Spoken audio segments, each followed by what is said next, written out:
BJP 110 पे लड़ेगी, JDU 110 पे लड़ेगी। सोर्स छोड़िए, हमारे दर्शक बताए कि क्या 100 सीट पे चिराग पासवान लड़ेंगे बिहार में कि 50 सीट कहां से लाएंगे?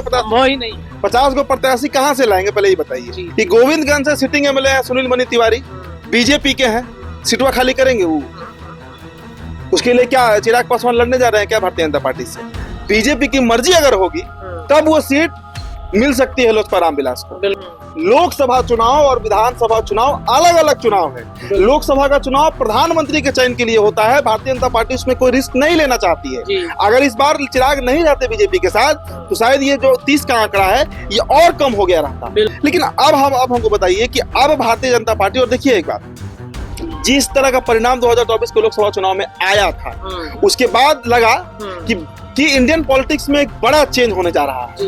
अब बीजेपी का पतन का दौर शुरू है। लेकिन उसके बाद जो रिवाइवल हुआ बीजेपी का, हरियाणा फतह, महाराष्ट्र फतह, अब दिल्ली फतह, तो इसलिए कई नेताओं को ये भी दिग्भ्रमित होते हैं कि हमारा टिकट फाइनल है तो हमारा टिकट फाइनल है। भाई साहब, लोजपा में प्रदेश अध्यक्ष राजू तिवारी का भी टिकट फाइनल है, ये बात वो खुद देखिए। सिमरी बख्तियारपुर विधानसभा है, दिनारा भी लिखा गया है, शाहपुर है, सिकंदर है, लालगंज है, महनार है, सूर्यगढ़ है, मोरवा है, अलौली है, रघुनाथपुर, फुलवारी शरीफ। कस्बा में पिछले बार जीतन मांझी के प्रत्याशी लड़े थे। प्रत्याशी था, बिल्कुल भाई। तो 2-3 सीट तो मांझी जी का ही आप मांग रहे हैं इसमें, तो इसमें कहाँ से मिल जाएगा? मांझी जी अपना लिस्ट बनाकर बैठे हुए हैं। देखिए, 2-3 दिन पहले हमने खबर किया कि एनडीए में सीट शेयरिंग का फॉर्मूला तय हो चुका है। 110 सीटों पर जेडीयू लड़ेगी और 110 सीटों पर बीजेपी। बाकी की बची 23 सीटें जिसमें चिराग पासवान, जीतन राम मांझी और जो उपेंद्र कुशवाहा है उनको एडजस्ट करना पड़ेगा। अब इस खबर की चर्चा पूरे राजनीतिक गलियारे में है। दर्शक काफी परेशान हैं कि आप क्यों कह रहे हैं कि चिराग पासवान को मात्र 12 से 13 सीटें मिलेंगी। चिराग पासवान क्यों 12 से 13 सीटों पर मान जाएंगे? आखिरकार किस तथ्य के आधार पर आप ये बात कह रहे हैं? आप इस तरीके के भ्रामक खबरें चलाते हैं। हमारे सहयोगी उदित तारियन जी ने बताया कि क्यों चिराग पासवान को 12-13 सीटें मिलेंगी, और इस खबर के बाद एक लिस्ट भेजा जा रहा है विधानसभा का, खासतौर पे चिराग पासवान की पार्टी का 35 सीटों का एक लिस्ट हमें मिला है, उस पर हम चर्चा करेंगे। लेकिन चलिए जुड़ते हैं उदित जी से ही, हम सवाल पूछ लेते हैं। आपके सवाल है कि उदित जी, किस आधार पर आप कह रहे हैं कि चिराग को 12 से 13 सीट मिलेगा? जीतन राम मांझी को 5, उपेंद्र कुशवाहा को 5 और बीजेपी 110, जदयू 110 पर। देखिए रत्नेश, आप भी एक मतलब 100% पत्रकार है। जी बिल्कुल। दूसरा कोई काम तो आप करते नहीं है। नहीं, बिल्कुल नहीं। मैं भी बीते 7-8 सालों से यही काम कर रहा हूँ। इसके अलावा ना मैं कहीं नौकरी कर रहा हूँ और ना मैं कहीं बिजनेस करता हूँ। मतलब हार्डकोर जर्नलिज्म हम लोग करते हैं जी। अब जर्नलिज्म में क्या है भाई? खबर निकालना। बिल्कुल। जिस तरह हमारे आदेश पूरी है, एडुकेशन बीट में मुझे नहीं लगता है कि बिहार में उनसे पहले कोई खबर देता होगा। कोई नहीं देता। सबसे पहले खबर देते हैं, उनका अपना सोर्स है, अलग अलग विभाग में सोर्स है, अलग अलग तरीके से उन्होंने सोर्स बनाया है। हम लोग पॉलिटिकल बीट देखते हैं तो हमारा एक छोटा सा कार्यकर्ता से लेकर बड़े नेता तक सभी हमारा सोर्स है। बिल्कुल। क्योंकि अगर वो कोई बात कह रहे हैं 10 लोगों के बीच में या पत्रकारों के बीच में तो हवा में तो कहेंगे नहीं, या अगर अकेले में आपसे कोई बात शेयर कर रहे हैं, मैं कई खबरों को किया है जो सही भी होता है जी। इसके अलावा कई सीनियर पत्रकार का हम लोग फॉलो करते हैं। हम कई सीनियर पत्रकारों को फॉलो करते हैं। जैसे अगर नाम पूछेगा तो आपके अखबार के प्रदीप सिंह को हम के रेगुलर व्यूअर हैं, बिल्कुल सुनते हैं, उनके ऑडियंस है। कन्हैया बिलारी सर को हम सुनते हैं रेगुलर भाई, भले ही हंसी मजाक करते हैं कैमरा पे, खबरवा उनका सही रहता है। आप मिलाइएगा कभी। बिल्कुल।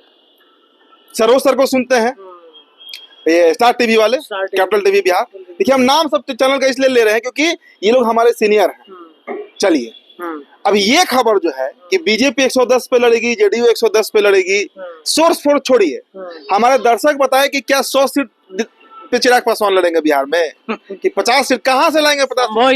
50 को प्रत्याशी कहां से लाएंगे? पहले ही बताइए। उतना भी छोड़िए। एक सीट मैंने कल खबर किया था कि बिहार में 5 सीटों पर चल रही है तकरार। उसमें गोविंदगंज की चर्चा हमने किया था कि गोविंदगंज सीट, जहां से पूर्व विधायक रहे राजू तिवारी, अभी प्रदेश अध्यक्ष हैं लोजपा रामविलास के, चिराग पासवान के सबसे करीबी नेताओं में शुमार। भाई जब प्रांत प्रभारी ही है, बिहार के स्टेट प्रेसिडेंट ही है, तो सोचिए कितना क्लोज होंगे। बिल्कुल। लिस्ट में उनका भी, मतलब गोविंदगंज का भी अच्छा आया है ना? ठीक है, उस लिस्ट अभी हम देखे नहीं, आप बताइएगा हमको। ये आप समझिए कि गोविंदगंज से सिटिंग एमएलए है सुनील मनी तिवारी, बीजेपी के हैं, सीटवा खाली करेंगे वो? उसके लिए क्या चिराग पासवान लड़ने जा रहे हैं क्या भारतीय जनता पार्टी से? बीजेपी की मर्जी अगर होगी तब वो सीट मिल सकती है लोजपा रामविलास को। लोजपा रामविलास उस सीट पर तभी दावा कर पाएगी जब वो अकेले होकर लड़े एनडीए से बाहर। ऐसे तो असंभव है, संभव ही नहीं। ब्रह्मपुर सीट धर लीजिए, देखिए मैं चिराग के करीबी नेताओं का जिक्र कर रहा हूँ। उल्लास पांडे का दावा होगा, जो उनके कोर कमेटी के हैं, पार्लियामेंट्री बोर्ड के अध्यक्ष हैं। अब वहां से पिछले बार जयकांत चौधरी लड़े थे मुकेश सहनी के सिंबल पे जी। लेकिन मुकेश सहनी को जो 11 सीट मिला था बिहार में, वो भाजपा अपने कोटे से दी थी। वो आपको लग रहा है कि ब्रह्मपुर बीजेपी छोड़ने जा रही है? तो इनके पार्टी में जो सीरियस नेता है मैं उनकी बात कर रहा हूँ। बाकी ऐसे तो लोजपा का जो मतलब कहते हैं ना कि साधारण सा कार्यकर्ता, वो भी कोई दिनारा से तैयारी कर रहा है, कोई फलनवा से तैयारी कर रहा है, कोई कहीं से तैयारी कर रहा है। हर जगह से एक विधानसभा में तो 100 को प्रत्याशी होता है, 100 प्रत्याशी तैयारी कर, एक पटिया से कम 10 लोग तैयारी कर रहे होते हैं, तैयारी करते हैं। लेकिन जब भरने का आता है बारी, तब सब पीछे हट जाते हैं। तो ये समझना होगा कि जो लोग इस पर ऑफेंड हो रहे हैं कि लोजपा रामविलास को 35 ना 50 सीट मिलेगा, भाई तार्किक तरीके पे समझिए इस बात को। लोकसभा चुनाव और विधानसभा चुनाव अलग अलग चुनाव है। लोकसभा का चुनाव प्रधानमंत्री के चयन के लिए होता है, भारतीय जनता पार्टी उसमें कोई रिस्क नहीं लेना चाहती है। अगर इस बार चिराग नहीं रहते बीजेपी के साथ, तो शायद ये जो 30 का आंकड़ा है ये और कम हो गया रहता। बिल्कुल, ये और भी कम हुआ रहता ये आंकड़ा। ये हो सकता था कि 25 सीटें जीत पाती है एनडीए। तो उस लॉस को ना हो, वो नुकसान ना हो पार्टी को, गठबंधन को, इसलिए बीजेपी ने चिराग पासवान की सभी बातें मानी, सभी शर्त मान गई। लेकिन अब हमको बताइए कि अब भारतीय जनता पार्टी, और देखिए एक बात, जिस तरह का परिणाम 2024 के लोकसभा चुनाव में आया था, उसके बाद लगा कि इंडियन पॉलिटिक्स में एक बड़ा चेंज होने जा रहा है। अब बीजेपी का पतन का दौर शुरू है। लेकिन उसके बाद जो रिवाइवल हुआ बीजेपी का, हरियाणा फतह, महाराष्ट्र फतह, अब दिल्ली फतह, भाजपा के कार्य। और एक बार जान लीजिए, हर चुनाव का असर दूसरे स्टेट पे पड़ता है। हरियाणा का असर महाराष्ट्र पे पड़ा, महाराष्ट्र का असर दिल्ली पर पड़ा, और दिल्ली में जो प्रचंड विजयी हुई है भारतीय जनता पार्टी को, 2/3 जो बहुमत आया है, उसका असर पड़ेगा ही पड़ेगा बिहार असेंबली पर। बिल्कुल सच्चाई है। मैं कुछ आंकड़े अपने दर्शकों को पहले गिनवा दूं कि बीजेपी क्या से क्या हुई है 2014 के बाद।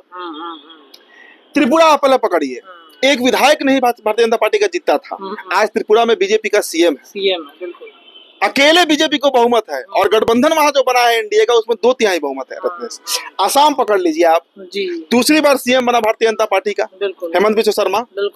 33% मुस्लिम फीसदी वहां वोटर है, और दूसरी बार प्रचंड बहुमत के साथ वहां सरकार बना। आप हरियाणा पकड़ लीजिए, 3 पार्टियां वहां हुआ करती थी 2014 के पहले, बीजेपी हमेशा तीसरे नंबर पे रहती थी। आज वहां पर तीसरी बार जीती है Bharatiya Janata party with full majority, thumping majority. आप महाराष्ट्र पकड़ लीजिए, महाअघाड़ी है, मतलब आप कह लीजिए कि एक तरीके से उद्धव ठाकरे, एनसीपी, शरद पवार, कांग्रेस, ये सभी पार्टियों का सुपर ऑफिस पर चुनाव में कर दिया भारतीय जनता पार्टी ने, क्योंकि वहां पर चौथे नंबर पर रहती थी बीजेपी, हमेशा ठाकरे परिवार के पीछे लग के घूमती रही वो पार्टी। आज अपना सीएम है देवेंद्र फडणवीस, अपना सीएम भारतीय जनता पार्टी ने बना लिया वहां पर। आप दिल्ली देख लीजिए, लोकसभा का चुनाव परिणाम 7 का 7 सीट आ रहा है, और विधानसभा में 7 में 70 में 62 सीट आम आदमी पार्टी जीत रही थी। मुफ्त राशन, मुफ्त बिजली, सब भाजपा उड़ा दिया अकेले। तो बीजेपी का हर स्टेट में देखिए तो ग्रोथ हो रहा है, बढ़ रही है। बिहार में नहीं हो रही है। बिहार सबसे बड़ा टेंशन का विषय है भारतीय जनता पार्टी के लिए। इसलिए मैं आप फिर कह रहा हूं, आप स्क्रीनशॉट लेकर रख लीजिए। अगर 110 सीट पर नीतीश कुमार लड़ेंगे, जो तय है कि वो लड़ेंगे, उससे कम पर वो नहीं आने वाले हैं, तो 110 सीट पर बीजेपी भी लड़ेगी, उससे कम पे भारतीय जनता पार्टी भी नहीं लड़ने जा रही, बराबर एकदम 100% बराबर पे लड़ेगी। और देखिए, ये बात अगर कोई दावे से कह रहा है, कई पत्रकार भी कह रहे हैं इस बात को, अब लोजपा के लोगों को नहीं पच रहा है, तो ये उनकी समस्या है। कह रहे हैं कि चिराग पासवान अलग हो जाएंगे पीके के साथ। क्या मिलेगा अलग होकर? पीके क्या मिलेगा? अच्छा, क्या मिल जाएगा अलग होकर? 20 में अकेले चुनाव लड़के देखे ना। हम मानते हैं कि जदयू को छोटा कर दिए, खुद कहाँ है? आज बिहार में कभी भी सरकार अलटने पलटने की बात, अभी जो हुआ पिछले साल जनवरी फरवरी में, जितेंद्र राम मांझी किंग मेकर बन के बैठे हुए थे। हम लोग खबर कर रहे थे उनके आवाज के बाहर से कि 4 विधायक लेकर जितेंद्र राम मांझी, कभी लालू जी फोन कर रहे हैं, कभी अमित शाह फोन कर रहे हैं, कभी कोई कर रहा है फोन।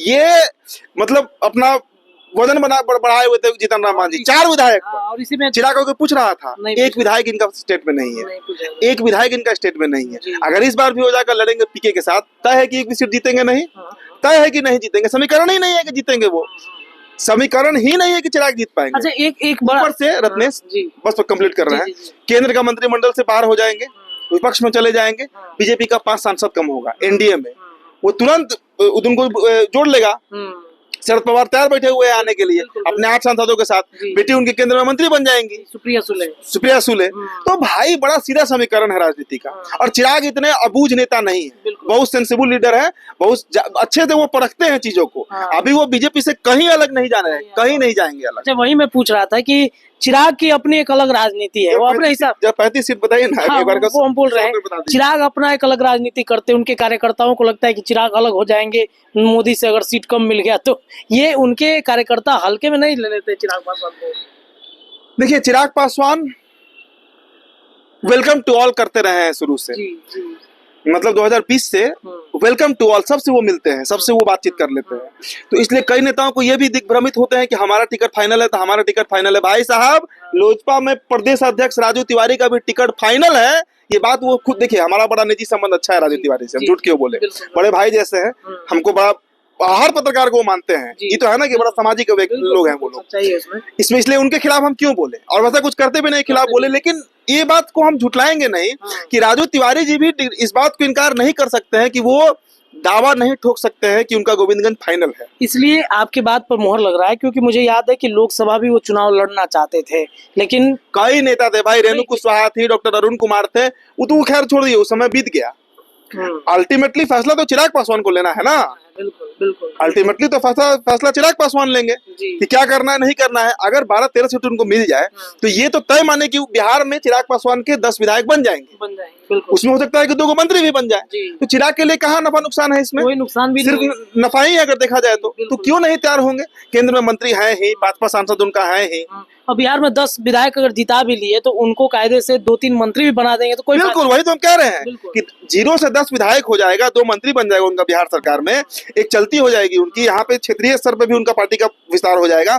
आगे फिर 5 साल में और मजबूत करेंगे पार्टी। 12 अगर जिता दिए तो एक MLC भी फ्री बहुत कुछ मिल सकता है। बिल्कुल मिल सकता है। लेकिन चिराग के लिए मिशन केंद्र है, केंद्र ही उनकी राजनीति का गढ़ है। रामविलास पासवान जी का भी वही था। लेकिन भारतीय जनता पार्टी को बिहार में अपना मजबूत अब करना है स्थिति, और वो नीतीश कुमार से कम सीटों पर नहीं लड़ने जा रही है। और आप लिख कर ले लीजिए एकदम, देखिए कोई बात का इसमें गारंटी वारंटी नहीं होता है, स्थितियां वैसी बनती है इसलिए वो बात निकल कर आती है। अभी स्थिति यही है कि नीतीश कुमार की पार्टी भी बड़ी मजबूती से लड़ना चाह रही है, 110 सीट पर अड़ी हुई है, और ये पक्की खबर बता रहे हैं। तो बीजेपी भी 110 सीट पर ही रहेगी रथ में। अब मांझी जी कुछ भी कहे, हाँ सीटों पर सीट पढ़ देते हैं एक बार। जो 35 सीटों का लिस्ट हमारे पास पहुंचा गया है, कि हम नहीं जानते कि ऑफिशियल है कि क्या है, लोगों ने अपने हिसाब से बनाया, लेकिन पढ़ देते हैं।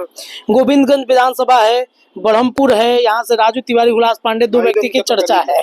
उसके अलावा दानापुर का भी नाम इसमें लिखा गया है, फतुहा विधानसभा का लिखा गया है, ओबरा का है, कांटी है, रुपौली है, जहानाबाद। ओबरा का एक हो सकता है क्योंकि वहां से रामकृपाल यादव के जो सुपुत्र हैं अभिमन्यु यादव, वो हो सकता है कि फाइट करे, इसकी चर्चा होती है। तो वही 10-12 सीटों में है। तो हम गोविंदगंज को भी काउंट कर लेते हैं, हम ब्रह्मपुर को भी काउंट कर लेते हैं, हम ओबरा को भी काउंट कर लेते हैं। एक और सीट आपको हम गिनवा देते हैं, उसमें पता है कि नहीं, जहानाबाद से इंदु कश्यप। बिल्कुल है इसमें, जहानाबाद इंदु कश्यप का नाम इसमें। वो हो सकता है कि वो सीट भी चिराग मांग सकते हैं। देखिए 35 सीट जो भेजा गया है, इस 35 सीट में ही वो 10-12 सीटें हैं। लेकिन ये 35 कंफर्म नहीं। अब आप बताइए कि अगर कोई मांग ले कि बक्सर दे दीजिए, बक्सर बीजेपी कभी नहीं देगी, मांग तो उपेंद्र कुशवाहा भी रहे। अब जीरादेई कोई मांग ले तो नहीं मिलेगा, कभी नहीं मिलेगा। रघुनाथपुर कभी नहीं मिलेगा। अब पटना साहिब या आपको बाकीपुर कोई मांग ले, नहीं मिलेगा। बीजेपी के यहाँ से नीति रवि 4थी बार जीते हैं, मंत्री है, क्यों देगी बीजेपी ये सीट यहाँ पर? तो हमने ओबरा कांटी की बातचीत कर ली, रुपौली की बातचीत कर ली। हाँ, रुपौली में शंकर सिंह है, वो मिल सकता है, निर्दलीय जीते हैं तो इस बार उनको टिकट मिलेगा। वही इंदु कश्यप जहानाबाद से आ रहे हैं।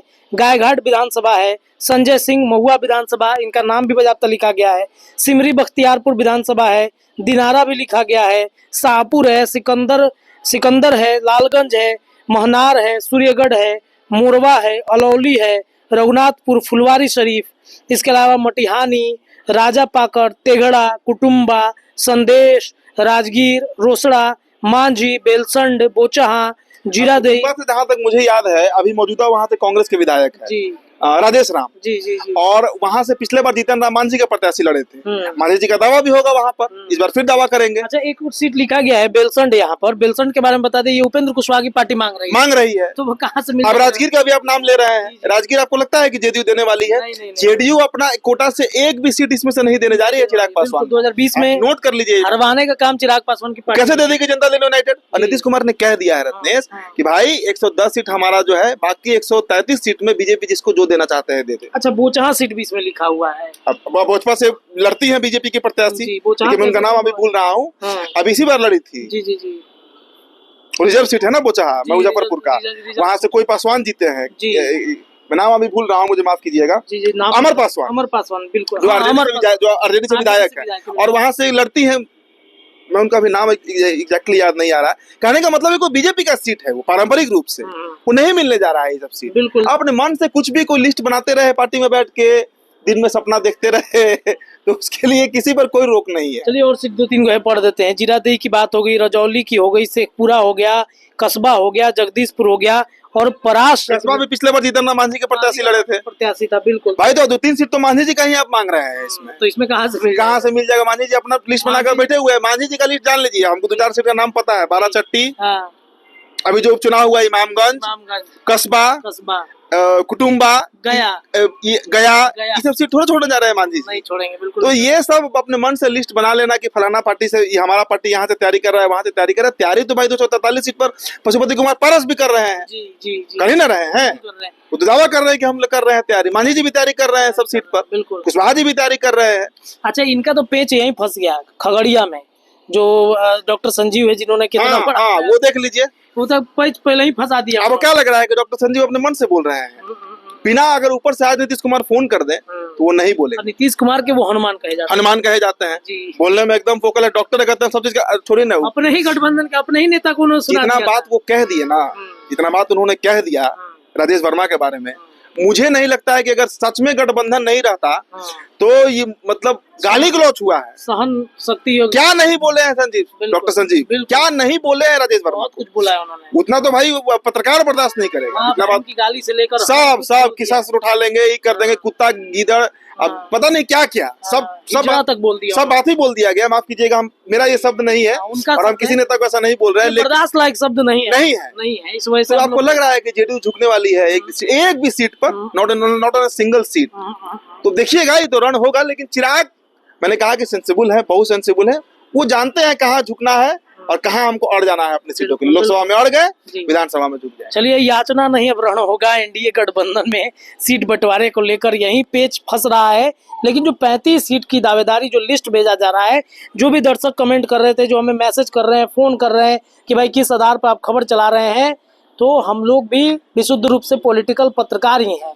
और जब सोर्सेज से खबरें आ रही हैं तो ऐसा नहीं कि किसी भी हल्के सोर्स को उठा के हम लोग खबर कर दिए, क्योंकि हम भी नहीं चाहते कि कोई भ्रामक खबरें आप तक पहुंचाए, इससे कंफ्यूजन पैदा होता है। वो कंफ्यूजन में हम नहीं रखना चाहते और ना खुद रहते हैं। इस वजह से हमने अपने सोर्सों से बातचीत की। हमारे सहयोगी के पास बहुत सारे बड़े नेताओं के फोन आते हैं, बहुत सारे एमएलसी, बहुत सारे पूर्व विधायक, प्रत्याशी से लेकर सांसदों तक के फोन आते हैं। तो ऐसा नहीं है कि हल्के में हर खबर करके हम निकल जाते हैं। और विधानसभा चुनाव से पहले ये कहीं ना कहीं होगा। चिराग पासवान को जितनी सीटें कही जा रही हैं, उसके आगे पीछे ही कुछ सीटें मिलेंगी। एक बार फिर से आप स्क्रीनशॉट लेके ये रख सकते हैं। कुछ सीटों पर हेरफेर होगा, लेकिन जो दावेदारी है उसी पर चिराग पासवान की पार्टी को टिकट मिलने जा रहा है। आपको क्या लगता है? अपनी राय कमेंट में रखिए। जुड़े रहिए अपने चैनल के साथ। धन्यवाद।